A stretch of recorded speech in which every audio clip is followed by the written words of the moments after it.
오늘 이나 많이 해라. 마지막에. 수술 안 하면 어떻게 돼요? 그랬더니 15년 안에 죽는다는 거예요. 다른 암들은 수술 안 하면 한 5년 안에 죽을 수 있는데 대학병원 의사, 굉장히 유명한 의사인데 수술은 정말 잘하죠. 근데 이제 뭐 먹어야 돼요? 다 잘 드시면 돼요. 뭐, 술 마셔도 돼요? 한 잔 정도 마셔도 돼요. 뭐 이런 식이에요. 그래서 병원 치료는 병원 치료대로 잘 받지만 결국에는 내가 건강해지려면 내가 노력해야 된다라는 거를 좀 깨닫고 저도 암 환자였었어요. 저는 심장암이었고. 혹시 암 아니시죠? 아니요, 암은 아니고 저는 만성 신장이요. 심장. 지금이 이제 기능이 35%인데 내년에 만약에 20%로 떨어지면 이제 약을 쓸 수가 없고 이식을 기다려야 되고 막.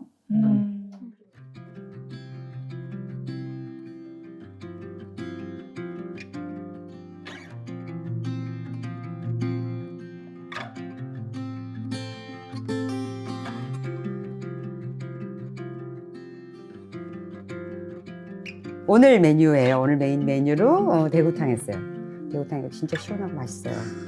조미료 안 넣고 했다는 사실이 중요한 거죠. 그리고 굴전 아까 파 넣고 해서 굴전 맛있었고요. 그리고 이제 서울 가니까 동태전도 했어요. 그리고 다음 주 예고로는 이거 해물 톱밥이에요. 톳에다가 명란 넣고 전복도 좀 넣고 그래서 있는 거 멸치 육수를 넣은 거고요. 그리고 다음 주에 이거 피클 할게요. 연근 피클 되게 맛있고요. 그리고 오늘 이거 같이 먹을 달래장 했어요. 그리고 다음 주에 이거를 겉절이. 다음 주에 뭐 이렇게 많니? 다음 주에 이거하고 저거만 해야 돼. 많이 드세요, 천천히. 네, 천천히 많이 잡수세요. 아우, 맛있다. 너무 맛있어요. 이거 거울 진짜 대구 한 마리 사면 진짜 엄청 양이 많은 거거든요. 간 맛있어요. 너무 맛있어요. 김치밥보다 이건 아니 김치밥이 낫나? 김치밥이 더 맛있어. 김치 돼지고기밥. 이거보다 더 맛있는 밥이 있다고요? 돼지고기 김치밥. 아, 그걸 진짜 쓰러져요. 아직 그러면 이거 먹고 쓰러지지 말아야겠다. 아직 정신. 기다려야 돼. 정신줄을 잡고. 매일 먹고 싶은 맛이에요. 이거 해서 얼려놔도 돼, 이거야말로. 많이 해서 딱 얼려놓은 거. 이게 밥 2공기 한 거거든? 엄청 많잖아. 그러니까 일반 사람들이 솥밥 하는 솥의 양보다 난 2배씩 넣은 거야. 너무 맛있어.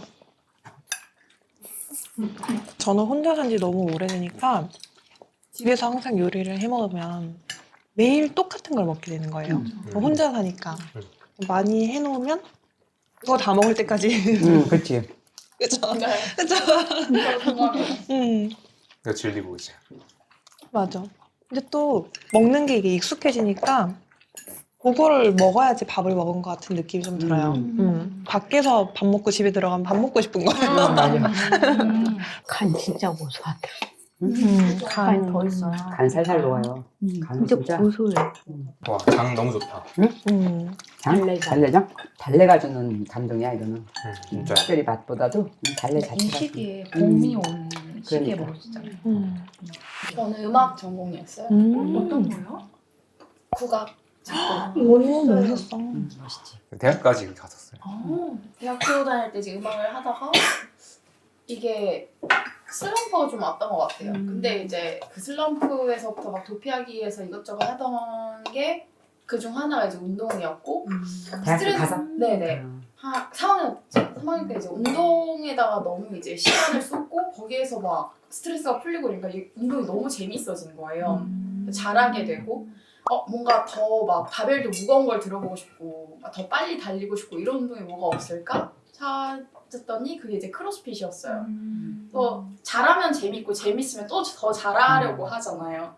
그러다 보니까 나 이걸 뭔가 업으로 삼아서 가르치는 일을 좀 해보고 싶다 해서 이제 크로스핏 코치로 3년 정도 했는데 코치를 해보니까 나는 가르치는 데 소질이 있고 뭔가 배워서 남들한테 알려주는 건 너무 좋은데 제 스스로가 이 운동을 통해서 막 경쟁하고 제 한계를 넘는 것까지 못하겠더라고요. 어쨌든 부상 위험도 있기도 하고 그때 몸도 안 좋고 했으니까 물론 모든 운동이 위험성이 조금은 있긴 하지만 그래서 그냥 이게 내 한계인가 보다 하고 거기서 이제 끝맺음을 했고 제로 베이커리 바로 이제 들어가게 됐죠.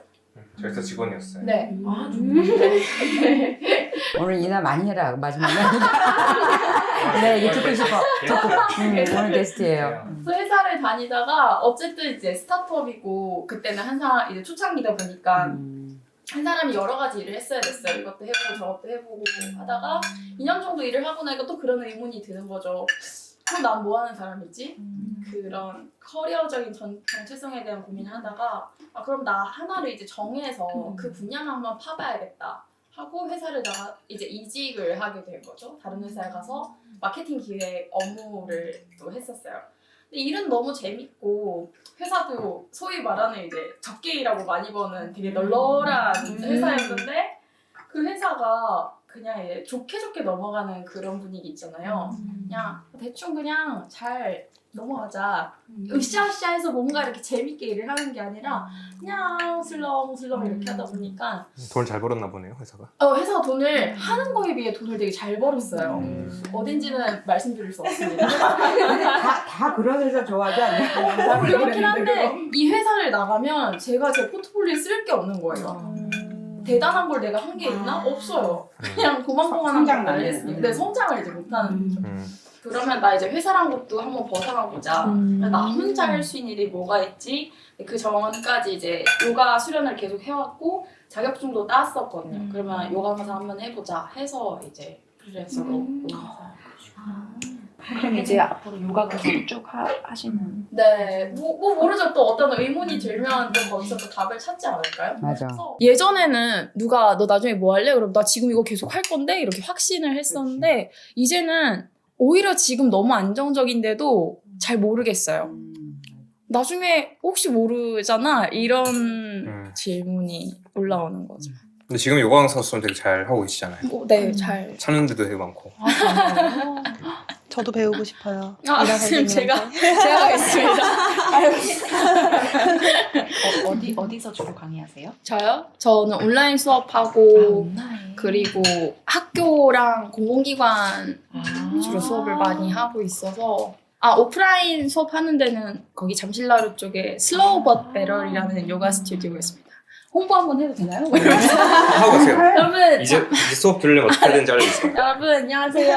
이나입니다. 잘한다, 쟤. 저를 만나시려면 잠실나루 3번 출구에 있는 슬로우 벗 배럴 요가 스튜디오 오시면 됩니다. 여기 뭐 띄워주시나요? 네, 뛰어나세요. 네 감사합니다. 네 여러분 곧 만나요.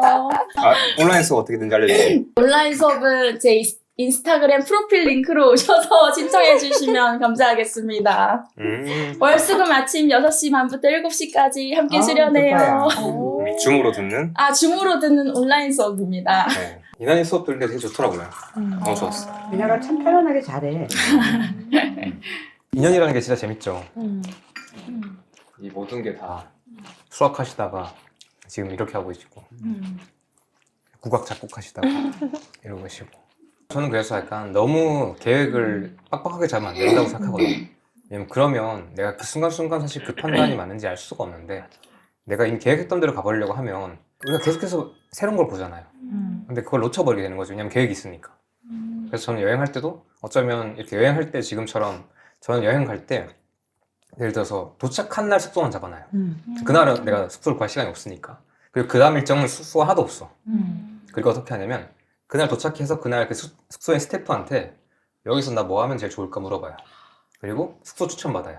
또 추천했으면 어디 이렇게 음식점이나 카페가 있잖아요. 거기 가서 카페에서 나올 때 거기 직원한테 물어봐요. 여행 어디로 가면 좋을지 물어봐요. 그럼 걔는 거기서 제일 좋은 데 알고 있거든. 그러니까 꼭 가보라고 말할 때가 다 있을 거잖아 누구나. 여기 꼭 가야 돼. 그러면 거기 가는 거야. 그런 식으로 가다가 또 그러다 또 친구가 난다. 그러다 또 누구 사귄다. 그럼 그 사람 오늘 뭐 하는데 물어보면 뭐 할 거 없대. 그럼 어디 간대. 그럼 따라가는 거야. 그럼 또 누구 만난다. 그럼 이제 그날 내가 생각했던 데랑 딴 데서 자고 있어. 내 짐 저기 있는데 잠은 밖에서 자는 거야 그냥. 그리고 또 어디로 가고 그런 식으로 계속 하나씩 쌓아 나가는 게 전 여행 갈 때 이제 너무 좋은 경험을 많이 했으니까 애초에 내가 처음부터 숙소를 쫙 잡아놔 버리면 내가 오늘 되게 좋은 사람 만났어도 나 내일 저기 가야 되는 데잖아요. 그럼 놓치는 거야. 근데 이제 일할 때는 그렇게 하면 안 되는 걸 알지만 저는 약간 삶에서도 지금은 약간 계획은 적당히 변화 가능하게 만들어 놓고 가다가 그때 그 순간에 또 적절한 판단을 한다가 저는 좋은 것 같아요. 왜냐면 인생이 우리가 계획대로 잘 안 되고 좋은 게 너무 많아서 내가 모르는 게 많고 근데 너무 공감이 되는 것 같아요. 저는 제가 제이라고 말씀드렸잖아요. 저는 항상 여행도 모든 숙소를 다 정해놓고 셀프 가이드북을 만들어서 다녔었어요. 셀프 가이드북까지. 셀프 가이드북 인쇄 다 해가지고 오늘 묵을 땐 여기고 맛집 리스트 동선에 맞춰서 짝짝짝짝 해가지고. 근데 그게 진짜 강박이 되는 거예요. 오늘 여기 안 가면 안 되는 거죠. 근데 난 이게 너무 좋은데 가야 돼. 인생도 그렇게 살아왔던 것 같아요. 나 이거 해야 돼. 내가 10년 안에 이거 해야 되고 이거 해야 되고 그렇게 하다 보니까 정말 난 뭘 좋아하지? 나에 대한 정말 여유 있는 심각한 그러니까 그것도 깊이 있는 고민을 못했던 것 같아요. 근데 그걸 이제 와서 30대 후반인 이제 와서 조금 하는 것 같아요. 의도치 않게 약간 휴식 기간을 갖게 되면서 그러면 과연 나는 뭘 좋아하지? 내 취향은 뭐지? 이제는 남편하고도 인생에 대해서 얘기할 때도 옛날에는 그래서 돈 얼마 벌 건데? 그 100억 벌 거야? 그럼 그거 벌기 위해서 뭐 할 건데? 이런 식으로 저는 항상 얘기했었는데 되게 스트레스 받죠? 팍 그냥 팍 와버리고 와 누가 내 앞에서 숨 막히지 와 잠깐 대화 속에서도 막 했는데 이제는 그냥 상황에 맞춰서 하자. 인생 어떻게 너무 될지 좋겠다. 모르는데 이렇게 여유가 좀 찾아온 것 같아요. 그래서 무슨 계기로 저는 이제 제가 좀 아프면서 하던 일도 다 이제 그만두고 지금 온전한 휴식을 갖고 있거든요. 그러다 보니까 하루를 채워야 되잖아요. 근데 또 이제 뭔가를 해야 되는 성격이긴 한 거예요. 하루를 채워야 되니까 그걸 뭘 채우지? 그럼 내가 뭘 좋아하지? 왜냐면 좋아하는 걸로 채워야 되니까. 그러다 보니까 요가도 해보니까 너무 행복해요. 아, 요가 시간을 늘려가보자. 그리고 건강을 생각해야 되니까 먹는 거를 또 공부를 해야 되니까 요리 클래스를 다녔는데 너무 재밌는 거예요. 또 그것도 또 늘려나가고 그렇게 하니까 인생 계획하지 않아도 행복하네. 그리고 앞으로도 어떻게 될지 모르지만 이렇게 살아가면 되겠다. 너무 강박을 하지 말자. 그게 약간 저를 괴롭히는 행위였더라고요.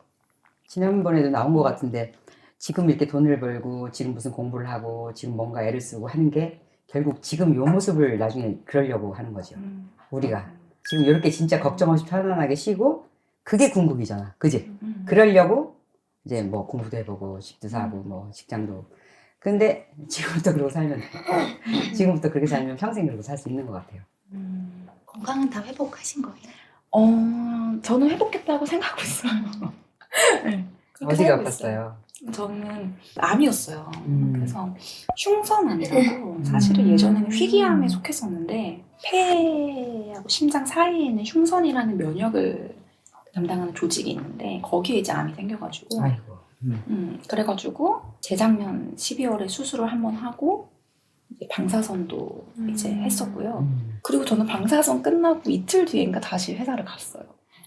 그냥 그때는 몰랐어요. 그냥 암이래요. 그래서 그래요? 그럼 어떻게 해야 돼요? 수술해야 된대요. 수술 안 하면 어떻게 돼요? 그랬더니 15년 안에 죽는다는 거예요. 다른 암들은 수술 안 하면 한 5년 안에 죽을 수 있는데 흉선암은 좀 느리기 때문에 한 15년 안에 죽어요. 이렇게 되게 얘기하시더라고요. 그래서 그래요? 그러면 수술할게요. 그래가지고 수술하고 눈에 보이는 건 뗐어요. 근데 방사선 하세요. 이러길래 예. 그래서 매일 그냥 방사선 하고 끝났대요. 다 된 거죠? 이제 바로 며칠 뒤에 이제 다시 회사를 가서 일을 하고 그때는 똑같이 인스턴트 먹고 뭐 맨날 뭐 라면 먹고 이렇게 방사선 끝나고? 네. 몰랐어요 그때는. 다 됐다니까 이제 다 됐나 보다. 저는 한 번도 안 울었던 것 같아요. 아니 그러니까 방사선 같은 거 치료할 때 그런 지침을 아무것도 안 주나 보지? 안 줘요. 전 몰라요. 아니 음식을 식단을 이렇게 먹어야 그런 소리 그런 거 안 줘요? 전혀 없어요. 그냥 그분들은 이제 방사선을 시행하시는 분들은 그냥 그 시행이 목적인 거예요. 정확한 위치에 쏘면 되는 거예요. 그리고 방사선 담당 의사는 그냥 딱 보고 뭐 암 사이즈나 아니면 그런 걸 보고 얼마만큼의 양으로 조사해야 된다는 설계만 하시면 되는 거고. 그러니까 이 사람의 어떤 전반적인 건강과 뭐 이런 것들을 책임져주는 사람은 아무도 없는 거죠. 그러니까 전 정말 몰랐어요. 그래서 이제 다시 일을 하다가 한 6개월도 안 됐는데 얼굴이 너무 붓는 거예요. 그래가지고 그땐 진짜 참 지금 생각하면 내가 바보 같은데 왜 이렇게 붓지? 전날 짜게 먹었나? 이러고서 그냥 견디다가 누가 봐도 이건 조금 이상하다 할 정도로 너무 많이 부어가지고 병원에 갔더니 이제 처음에는 이제 정맥 쪽에 약간 혈전이 생긴 것 같다. 그래서 이제 응급실에 입원을 했는데 시간이 지나 암일 수도 있다. 또 시간이 지나니까 암일 확률이 90%다. 음. 또 수술을 해야 된다는 거예요. 근데 저는 이제 그때도 그 전에도 1차 수술했을 때도 이미 이제 여기를 이제 째서 로봇 수술을 했던 터라 난 두 번 다시 수술하고 싶지 않다. 그래서 이제 그때부터 자연치유를 이제 공부하기 시작했어요. 알아보고 뭐 주열센터 같은데 흔히 말해서 그런 데도 가보고 주열 주열? 이라고 몸에 열, 열을 넣어서 치유하는 그런 것도 있거든요. 온열 치료. 암 환자들 사이에서 다 알 수 있는 그런 방법인데 이제 뭐 그런 것도 해보고 하다가 이제 병원에서 더 늦어지면 안 된다. 그리고 이제 암일 확률이 이제는 99%다. 이제 확률이 점점 올라가는 거예요. 위치가 같은데요? 아니요. 처음엔 흉선이었는데 두 번째는 상대 정맥. 네, 정맥에 혈전이 있었긴 했는데 그 혈전이 암세포에 의한 혈전일 수 있다. 근데 저는 그냥 혈전일 수 있는 거 아니냐. 꼭 그걸 열어야 되냐. 너무 열기가 싫은 거예요. 그래서 버티다가 이제 병원에서는 안 된다. 이제 더 이상. 그래가지고 열었죠. 두 번째 수술은 정말 열었어요. 이게. 첫 번째는 로봇으로 넣었는데 두 번째는 완전히 열어가지고 이제 봤더니 아니었던 거예요. 그러니까 전인 거죠. 어떻게 보면. 어떻게 보면 얘는 전인 거죠. 그래서 이제 정맥 잘라가지고 이제 암 떼어내고 이제 수술을 한 거죠. 하고 이번에는 항암을 해야 된다는 거예요. 방사선과 항암이 달라요? 네. 어떻게 달라요?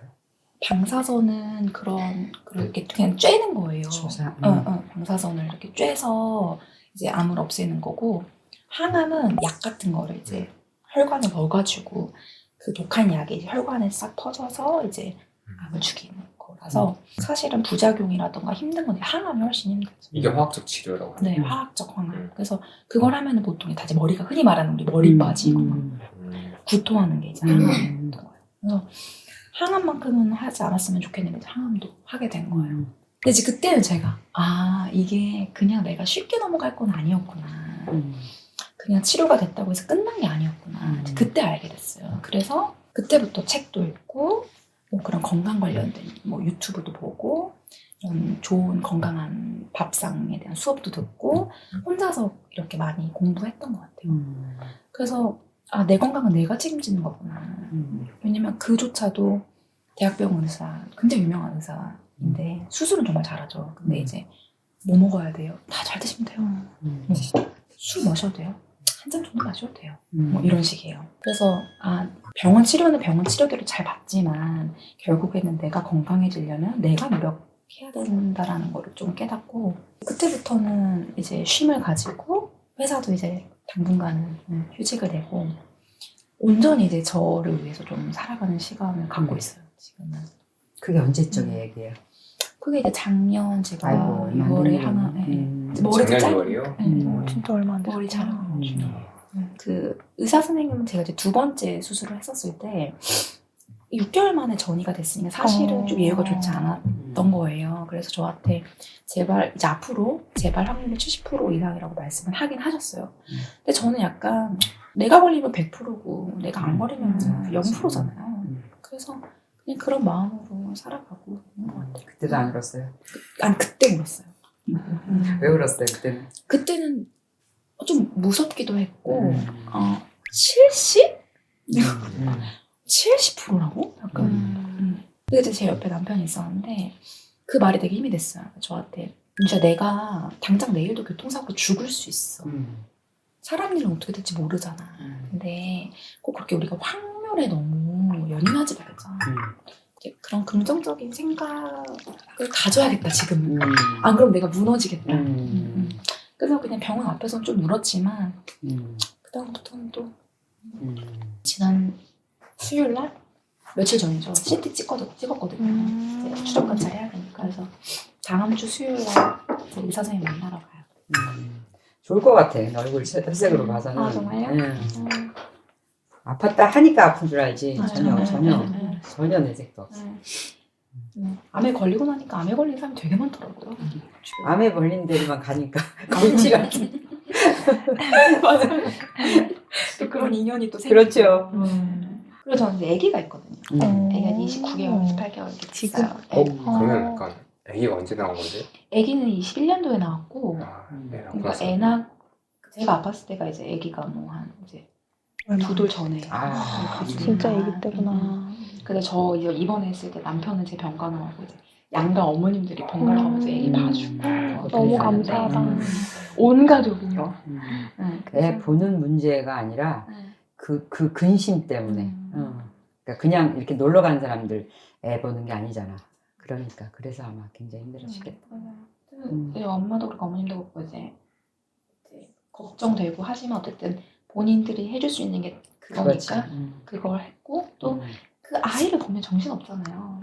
오히려 저도 그랬고 부모님도 그랬고 그 아이를 케어하면서 그래서 살만한 거야. 살만한 거예요. 맞아. 근데 저도 그렇지.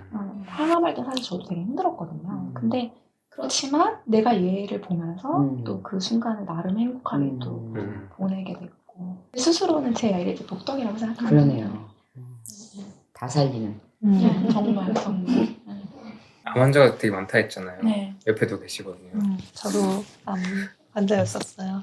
전 좀 오래됐어요. 우리 동갑. 네네. 동갑이고 사는 데도 그러니까 저는 2017년도에 진단을 받았어요. 저는 심장암이었고 좀 운이 근데 저는 되게 좋았다고 생각하는 게 심장암은 증상이 아예 없거든요.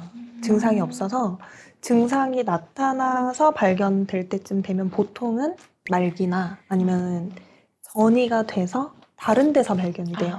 신장은 진짜 말기가 됐을 때나 신장암의 증상이 나타나고 신장암의 증상으로 안 오면은 전이가 돼서 다른 데서 증상으로 드러났을 때 발견을 하는 경우가 많대요. 근데 저는 이제 그때 제가 딱 퇴사를 한 해인데 6년 반 정도 회사를 다니고 퇴사를 하기 직전에 회사에서 해주는 건강검진을 받고 퇴사하기 4일 전에 건강검진을 받고 고마운 회사님. 너무 고마워요. 받고 이제 여행도 신나게 갔다 왔어요. 여행 갔다 오니까 이렇게 와 있는 거예요. 정밀검사 받아라. 그래서 알겠다고 이렇게 접어놓고 여행 계획이 하나 더 있어서 이제 그것도 가서 신나게 놀고 와서 이제 정밀검사를 받은 거죠. 정밀검사를 했더니 조직검사를 받아라. 그래서 또 알겠다 하고 조직검사를 받았는데 저는 약간 그것 때문에 지금도 건강하게 사는 것 같긴 한데 좀 지나치게 긍정적이었나 싶기는 해요. 그래서 보통 조직검사 정도 받으러 가면 걱정이 되잖아요. 근데 저는 조직검사 결과를 듣는 날도 긴장을 안 했어요. 당연히 아닐 거라고 생각을 아닐 했고 거라고 생각했구나. 네, 너무 자신이 있었고 이렇게 문을 탁 열면 안녕하세요 하고 이렇게 의자에 탁 앉았더니 의사 선생님이 안녕을 못해. 이제는 이제 역전이 된 거예요. 어떻게 얘기하지? 약간 이런 느낌? 그래서 되게 이렇게 마음을 한번 가다듬으시고 암이라고 이렇게 말씀을 하시더라고요. 근데 저는 그때도 죽을 수도 있다라는 생각은 아예 안 했던 것 같고 제일 이제 첫 마디가 그거였어요. 암입니다. 딱 했을 때 엄마한테 어떻게 얘기하죠? 이렇게 그럴 것 같아. 그게 제일 컸어요. 그럴 것 같아. 맞아. 그쵸. 맞아. 다 나는 괜찮아. 뭐 수술하면 된대. 그러면은 맞아. 근데 그게 엄마한테 재밌었지. 얘기하는 게 그래서 엄마한테 어떻게 얘기하지? 이랬더니 뭐 아무 말씀도 안 하셨죠. 그래서 수술 날짜는 다음 주에 바로 할 수 있다. 그리고 예후가 좋고 제가 또 운이 좋아서 수술을 하기 좋은 위치에 있다고 하더라고요. 그래서 수술했을 때 예후는 너무 좋고 수술도 아주 간단한 수술이니까 일주일 뒤로 수술을 잡았어요. 일단 시키는 대로 했죠. 그리고 이제 집에 가는 그날 제 생일이었어요. 그래서 놀러 가려고 선물을 또 그런 걸. 놀러 갈 생각으로 아침에 이제 진료 예약을 잡아놓고 이제 놀러를 못 갔지. 그래서 혼자 밥을 맛있게 먹으면서 어떻게 얘기를 할까 막 고민을 하다가 결국 얘기를 계속 못했어요. 얘기를 못해서 수술 날짜를 미뤘죠. 일주일 뒤로 미뤄주세요. 근데 보자 같이 가야 되니까. 그쵸. 근데 그 과정에 이제 제가 가만히 얘기만 못한 게 아니라 막 이것저것 찾아본 거예요. 궁금한 거예요. 내가 하는 수술이 무슨 수술이고 알아야 되겠다. 그래서 그걸 찾아보다가 그런 생각이 든 거죠. 이제 뭐 그런 자연 치유를 한 사람들의 이야기도 많이 보고 어떻게 해서 이게 생겼을까 이런 것도 좀 찾아보고 그러니까 이게 이 정도 생기려면 그때 한 3cm 정도에 제가 발견을 했거든요. 3cm 정도 되려면 뭐 경우에 따라 다르겠지만 한 8년에서 10년 정도는 데리고 살았다는 거네. 이걸 알게 된 거예요. 그러네요. 그쵸. 그러니까 내가 만약에 이번에 발견을 못했으면 내년에 내가 죽었을까? 절대 아닌 것 같은 거예요. 건강하지 그래서 안 돼. 네. 그리고 만약에 이게 1년 사이에 내가 어떻게 될 정도의 심각한 애라면 뭘 해도 심각할 거라는 생각이 들더라고요. 그러니까 수술을 해도 고생을 엄청 할 거라는 생각이 들고 그래서 1년 정도만 딱 그러니까 암이 더 자라지는 않을 정도의 생활을 해볼까? 1년만? 이 생각을 했던 것 같아요. 그래서 아예 수술을 나중에 날짜를 잡겠다 이렇게 병원에 얘기를 하고 그때부터는 이제 할 수 있는 자연치유라는 아까 말씀하신 주열도 그렇고 할 수 있는 건 진짜 다 해본 것 같아요. 제가 전업 자연치유였죠.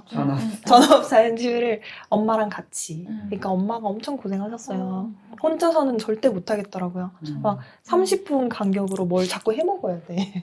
지금 생각해보면 안 먹어도 되는데 그때는 그래야지 마음이 편한 거예요. 뭐라도 해야. 그래서 30분 간격으로 이게 뭘 짜먹고 즙 짜먹고 녹즙 이런 거. 즙 짜먹고 뭐 해먹고 그러니까 하루가 이 치유라는 틀 안에 하루가 30분 짧게는 5분 단위로 다 계획이 짜져 있는 거예요. 그리고 뭘 하면은 예를 들어 즙을 하나 짰어. 그러면 방금 즙 짠 걸 씻어야 되잖아요. 씻고 나면 또 짜야 돼. 이거를 풀타임적이네. 그래서 엄마가 하루 종일 그 베란다에서 녹즙 채소 씻고 계시고 이제 한참을 했어요. 한참을 그걸 하다가 CT를 찍을 필요는 전혀 없다고 생각을 했던 게 CT를 찍는 게 이제 암인지 아닌지 처음에 판단을 하기 위해서 찍는데 암인 걸 알았잖아요. 그러니까 이제 CT 대신에 뭐 MRI나 나중에는 이제 초음파는 사실 이렇게 누르니까 좀 부정확하긴 하지만 경향성을 본다라는 생각으로 초음파로 사이즈 확인을 계속 했어요. 근데 이제 점점 많이 커지지가 않는 거예요. 조금씩 커지기는 했지만 제가 2021년도에 저도 수술을 했거든요. 그러니까 엄청 4년 꽉 채우고 많은 4년을 채우고 2021년 6월에 수술을 했어요. 4년 동안 5분마다 녹즙 드셨어요? 아니요, 그거는 2년 정도. 그거 안 수술을 더 어렵다. 어머님이 있을 것 같아. 수술이 쉽지, 그치? 그건 한 1년 정도, 2년 정도 이제 좀 철저하게 관리를 했던 것 같고, 그 다음부터는 지킬 거는 다 지키되, 조금 이제 너무 힘들지 않게, 이제 스트레스를 좀 덜 받는 방향으로 하고, 21년도에 수술할 때 사이즈가 한 4cm 조금 넘었어요. 그러니까 그 4년 동안에 한 1cm 정도 조금 넘게 커진 거예요. 그래서 일단 이제 뭐 의사 선생님도 이런 경우가 처음이다. 그러니까 이렇게 오래 갖고 있다가 수술하러 온 애 처음이다. 그쵸. 어떻게 된 거냐. 그래서 이제 이런 대충 이렇게 막 시시콜콜 설명하기 좀 그러니까. 녹즙 먹었다. 녹즙 먹었다. 그걸 이제 말씀을 대충 드리고 수술을 하고 지금 수술한 지도 그러니까 꽤 된 거죠? 한 3년? 21년 여름에 했으니까. 근데 진짜 말씀하신 것처럼 암 환자가 진짜 많더라고요. 그러니까 젊은 암 환자가 젊은 암 환자가 너무 많아요. 그리고 너무 많아요. 혹시 암 아니시죠? 아니요, 암은 아니고요. 저는 만성 신장염. 신장. 또 신장으로 연결돼요. 그러니까 이게 약간 신장 끝말잇기 끝말잇기 하는 느낌인데 지금 완치는 되신 거죠? 저는 이제 저 수술했고 지금 제 수술해주신 선생님은 너무 감사하게도 보통 3개월 단위로 추적을 하라고 하시는데 CT 자꾸 찍고 하는 게 되게 부담되잖아요. 그래서 첫 번째만 6개월 하고 그 다음에 1년마다 검사를 하고 있어요. 그래서 올 겨울에 한 번 더 검사를 할 거고 최근에 한 게 이제 작년 12월에 했을 때도 너무 멀쩡하고 그러니까 멀쩡한 정도가 아니라 너무 놀라운 게 왼쪽 신장의 일부 부분 절제를 했거든요. 근데 오른쪽이랑 왼쪽이랑 기능이 거의 똑같아요. 그러니까 왼쪽이 더 좋은 부분도 있고 너무 놀랍죠, 그러니까. 사이즈만 이제 좀 사이즈는 부피가 좀 줄어들었는데 작아졌고. 기능은 뭐 문제가 없다. 기능은 문제가 기능이 없고 중요하지. 그 사이즈가 중요한 게. 그 기능을 볼 때 뭐 신사고치 역할 같은 거 보는 거예요? 그런 걸 보죠. 뭐 무슨 항목 다 까먹었는데 이제는 수치가 있던데 그죠? 신장 수치 있잖아요. 네, 신장 수치 이거 체크하는 항목들이 있는데 저분한테 물어보면 맞아. 릴레이 넘어가야 맞아 이제 그거였어. 넘어가죠. 신장. 저는 그러니까 이게 수술하신 분들이 어떻게 보면 부러워요. 수술하면 끝나는데 맞네. 만성 신장염은 끝이 없어요. 평생을 관리를 쭉 해야 되고 20대 때 진단을 받았고 처음에는 뭐 그냥 일반식을 다 똑같이 했고 근데 한 7, 8년 전에 갑자기 이제 술하고 고기를 엄청 좋아했거든요. 매일 먹고 하니까 이제 수치가 많이 나빠진 거예요, 심장이. 그래서 선생님이 많이 안 좋다. 그래서 그 면역 억제제 한번 먹어보자. 임상 실험을 한번 해보자라고 하셔서 임상 실험을 했어요. 참여를 했는데 이제 그 약이 이제 너무 독하고 그러다 보니까 이제 중간에 폐혈증이 와가지고 이제 다른 응급실에서 치료를 받으면 할 수가 없어요. 임상 실험에서 빠져야 돼요. 임상 실험에서는 탈락을 했고 그래도 약이 비싸지만 기능이 좀 더 약이 잘 받는 것 같으니 개인적으로 먹어보자. 근데 그래서 약을 먹었고 그때도 한 10kg 정도를 감량을 했어요. 근데 그때는 무식하게 충격도 받았고 무식하게 그냥 굶어서 그냥 나름대로 그냥 김밥 한 줄 사서 아침에 세야 점심에 세야 아이고. 저녁에 세야 눈물 없이 못 네. 봐요. 그렇게 해서 뭐 체중 감량도 했고 근데 약 덕분인지 타구체 여과율 그래서 심장 기능이 한 65%, 69%까지 좋아진 거예요. 그래서 원래 심장은 한번 나빠지면 좋아지기가 되게 힘들거든요. 근데 어쨌든 약을 쓰든 뭐르든 좋아졌다고 하니까 근데 음식 관리를 전혀 안 하다 보니까 한 8년이 지나면서 또 일반식으로 자연스럽게 넘어가지. 다시 이제 넘어간 거예요. 8년이면 그럼 네. 그런 충분한 세월이죠. 사실 8개월만 해도 너무. 그럼. 근데 이제 일반인들도 신장은 매년 조금씩 나빠지긴 하는데 8년 음. 동안 좀 꾸준히 음식 관리를 전혀 안 하다 보니까 작년 7월 달쯤에 저는 이제 3개월에 한 번씩 병원에 다녔는데 이제 선생님이 이제 또 너무 안 좋아졌다. 그래서 지금이 이제 기능이 35%인데 내년에 만약에 20%로 떨어지면 이제 약을 쓸 수가 없고 그럼 이제 투석을 해야 된다. 투석을 시작하면 이제 이식을 기다려야 되고 그리고 투석 자체가 이제 이틀에 한 번 몸에 있는 피를 다 빼서 피에 있는 노폐물을 걸러내고 피를 다시 넣는 거기 때문에 이 일상 생활이 좀 불가능하거든요. 병원에 갔다 오니까 이제 발등에 불이 또 떨어진 거예요. 그렇지. 예전에는 그러니까 먹는 걸 너무 좋아하기도 했고 근데 이제 병원 갔다 오자마자 이제 유튜브를 막 뒤지기 시작했어요.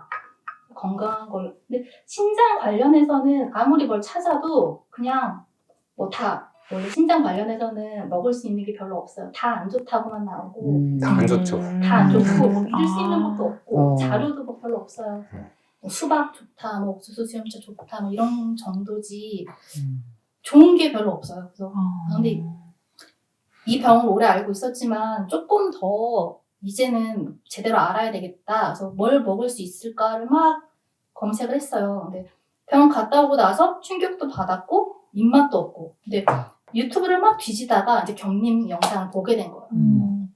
충격을 받았어요. 그게 언제예요? 그게 작년 7월. 다 요즘 최근 얘기들. 맞아. 집합 그때 시작할 그때 올라온 지 얼마 안 됐을 때부터. 그게 딱 걸려가지고 그거를 경림 거를 보기 시작했고 저는 혼자 살다 보니까 재료가 막 많이 남잖아요. 뭘 사다 놓으면. 근데 김밥 한 줄 사서 하루에 한 줄을 예전에는 먹었었던 기억이 있는데 재료를 사다가 이걸 한 줄을 만들어 먹으면 나머지 재료는 다 썩잖아요. 그래서 저는 밖에서 사먹는 김밥이 왜 그게 보면 나쁘다는 생각을 해본 적이 없어요. 나름 건강식이겠다라고 생각을 했는데 경림 그 영상들을 보고 설탕이나 막 식용유 이런 게 안 좋구나.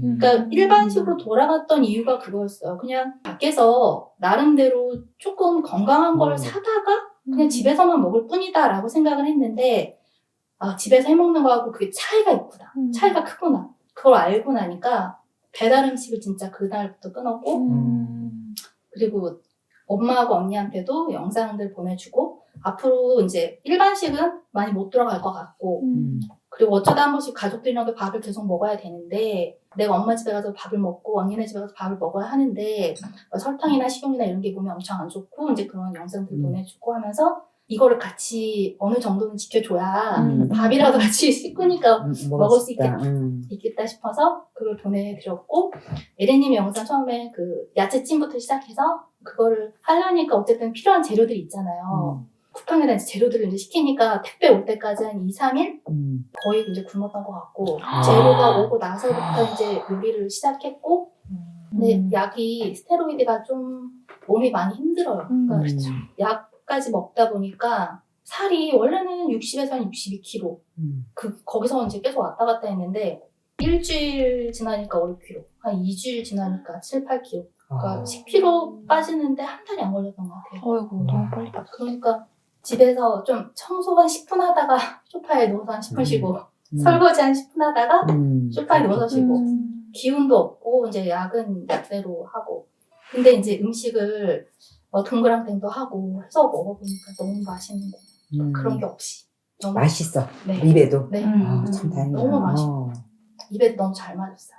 근데 신장이 되게 웃긴 게 남들은 건강하게 먹을 수 있는 식재료가 저한테는 그게 거꾸로 안 좋아요. 그 남들은 건강을 위해서 잡곡밥을 먹는데 저는 흰쌀밥을 먹어야 되고 아까 그 아보카도나 바나나, 토마토가 그래서 못 먹는구나. 칼륨이 높아서 고구마도 안 돼. 그 안 된다는 게 어떻게 보면 다 되고 어떻게 보면 다 안 돼요. 그래서 그게 한 번 더 전처리 과정을 한 번 더 거친다던가 그러니까 물에 2시간 정도 넣어놔서 칼륨을 녹인 상태에서 조리를 한다든지 한 번 더 전처리 과정이 필요하거나 남들은 이 녹색 잎채소가 몸에 훨씬 좋거든요. 나트륨을 배출해주고. 근데 저는 이 녹색 잎채소 이런 게 별로 또 안 좋아요. 그러니까 흰색, 그러니까 무, 뭐 양파, 양배추. 콜라비 이런 거. 네. 그러니까 오히려 남들은 다이어트식 이런 걸 치면 막 뜨는 그런 영상들이 따라해볼 수 있는 게 사실상은 많이 없는데 일단은 메리님 영상이나 이런 거는 그냥 믿고 다 해봤어요. 야채찜부터 해서 그것도 해서 먹고 뭐 마녀수프도 먹고 맛있게 먹고 근데 예전이랑은 되게 우울했어요. 예전에는 막 뭐든지 먹으면 안 되고 뭘 먹으면 죄책감 느끼고 막 그랬는데 이제는 이렇게 먹을 수 있으면 일반식으로 다시 안 들어갈 수도 있겠다. 그래서 이제 체중도 뭐 9개월째 계속 똑같이 하고 어쩌다 한번 이제 밖에 나가서 일반식을 먹어도 집에 와서 그 다음에 내가 조금 더 며칠 조금 더 클린하게 먹고 하면 그렇게 조절하고 있고 중간중간 그래서 조금 검사했을 때 이제 수치는 지금 한 39%? 한 40% 가까이 오른 거예요? 네. 근데 이제 약은 조금씩 줄여가고 있어요. 스테로이드는 한 번에 끊으면 안 돼서 서서히 끊어야 되는 거라 약은 이제 줄여가고 있고 예전만큼 다시 기능이 좋아지진 않겠지만 어쨌든 여기서 더 내려가지 않게끔 조절하려고. 근데 제가 그 식단하면서 너무 궁금한 거예요. 가끔 알배추도 이렇게 소금에 절이셔서 보관하고 하시잖아요. 근데 자동적으로 제가 요리할 때 소금이 아무리 이렇게 집어도 이만큼밖에 안 자동적으로 소금에 대한 그게 겁나는 게 있어요. 근데 뭐든지 이걸 해놓으면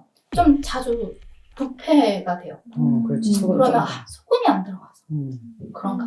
소금 먹으면 금방 더요. 금방. 그렇지는 않은데 그냥 소금 자체를 원래 먹으면 안 된다는 저염을 항상 먹어야 되고 그런 게 있다 보니까 손 자체가 그래서 궁금한 게 가끔 요리에 아까 당근 앞에도 그러시고 다른 레시피도 양배추도 그렇고 소금에 절였다가 하는 요리법이 있어요. 나는 소금을 먹으면 안 되는데 저염으로 먹어야 되는데 소금을 조금만 넣어서 하면 잘 안 절여지고. 안 절여지고. 근데 이거 절였다가 그럼 이걸 물에 좀 담갔다가 그럼 다시 먹으면 그럼 소금 함량이 줄어드는 거 같지. 그러니까 그게 어쨌든 염도가 부족하면 무조건 썩으니까. 우리 몸도 똑같아요. 우리 몸도 염도가 떨어지면 여기저기 뭐 중이염, 뭐 비염, 뭐 안염 뭐 이렇게 자기가 약한 부분으로 염증으로 나타나는 거라고 하더라고요. 근데 어쨌든 야채는 뭐 더 말할 것도 없지. 그 페스토 같은 것도 냉장고에 염도가 부족하면 금방 상해요. 근데 그 염도를 적게 먹어야 되는 게 맞니? 근데 신장에 문제 있으면 그럴 수 있죠. 위험해서. 심장이 숨톱 조절하고 그 심장에 하는 일 두 가지가 그 필터링. 몸 안에 노폐물들이 거기 들어가서 걸러져서 나오는 거랑 그 다음에 이제 삼투압 조절하는 거, 혈압 조절하는 거 이런 것들 다 조절하거든요. 근데 이제 거기서 소금이 되게 큰 역할을 하니까 근데 아직 저는 그걸 잘 모르겠어요. 이게 조심스러운 게 예를 들어서 부다 보면 그 담낭 떼신 분들 꽤 많거든요. 그럼 이제 그런 분들은 어떻게 해야 되는가에 대해서 어려움이 있어요. 담낭이 없다고 해서 지방분해 효소는 간에서 나와서 담낭에 저장되는데 그러니까 좀 불리하긴 하지만 뭐 문제는 없거든요.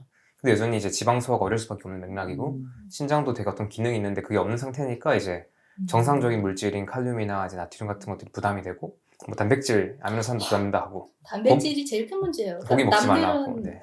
고단백 뭐 이렇게 먹잖아요. 근데 그 신장은 원래 단백질이 소변으로 나오면 안 되는데 단백뇨가 나오거든요.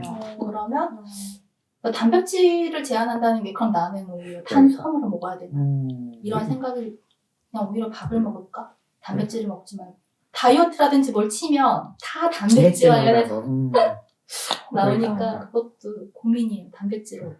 그러니까 목표 방향이 다를 수밖에 없는 것 같고 본질은 그런 것 같아요. 사실 지금 이건 되게 조심스러운 주제라서 제가 명확하게 말하면 의료 전문가들이 하는 걸 따르되 약간 음식이라는 것과 잠에 있어서 그러니까 내가 할 수 있는 습관 영역에서 최대한 그 대사 회복을 계속 보고 계속 봐야 되는 것 같아. 근데 단기적인 내 몸의 반응이랑 장기적인 추적 검사할 때 결과를 보면서 아까 수치가 올라갔다 했잖아요. 네. 그럼 방향이 일반적으로 좀 이제 좋은 방향을 찾았다는 건 확실하니까 그래서 저는 약 때문일 수도 있어서. 그럼 또 봐야죠. 다 계속 봐야 되죠. 시간이 많이 걸릴 거고 이제 1년도 안 됐잖아요 아직. 계속 봐야 되는 것 같아요. 컨디션은 어때요 그때? 처음에 그 약을 엄청 몸이 힘들고 그리고 칼륨을 다 뺏어 먹고 야채 찐만 막 먹고 했을 때는 진짜 몸에 피가 느리게 흐린다는 느낌? 그러니까 조금만 서서 뭘 조금 하려고 하면 막 어지럽고 하니까 서 있는 것도 힘들 정도? 근데 그 다음부터는 약을 이제 내 아래에서 조금씩 줄여가고 하니까 괜찮은데 그 스테로이드 자체가 부작용이 굉장히 많아요. 20가지 정도 된대요. 그러니까 부작용 끝판왕이라고 하시더라고요. 그래서 평소랑 몸이 좀 뭔가 다르면 그냥 부작용 있겠거니 했고 근데 제가 머리숱이 굉장히 많거든요. 그래서 이렇게 올리는 핀이나 이런 것도 제일 큰 게 뭐 안 맞을 정도로 팍하죠. 네, 였는데 그 머리가 이제 엄청 빠지기 시작하는 거예요. 한 3분의 1 정도, 1토막이 날 정도로 머리가 엄청 빠지고 감정도 너무 우울해지고 이게 약이 완전히 몸을 다 흔들어 놓고 정말 많이 힘들었어요. 저희 엄마가 그 만성 신부종 투석을 진짜 이렇게 돌아가네. 제가 원래 몸이 좀 비실비실하다 그러나 그랬는데 회사를 막 다니면서 스트레스를 너무 많이 받는 거예요. 그 회사 내에서도 정치질을 하잖아요. 진짜 싫어요. 근데 저는 그런 걸 모르거든요, 잘. 그런데 그런 것 때문에 스트레스 너무 받다가 아빠가 아프기 시작했어요. 제가 되게 늦둥이 딸이거든요. 아빠가 아프기 시작하는데 근데 저는 20대 중반부터 엄마를 모시고 계속 엄마 당뇨 때문에 병원 모시고 가고 하다가 저도 몸이 이제 공황장애가 너무 심하게 오기 시작해가지고 안 되겠다 싶어서 어차피 아빠가 누워 계시고 그럼 병수발을 들어야 되는데 엄마도 계속 몸이 안 좋아지고 계속 하면서 이제 의학 채널 같은 거 막 보고 하다가 저도 음식이 되게 고민이었어요.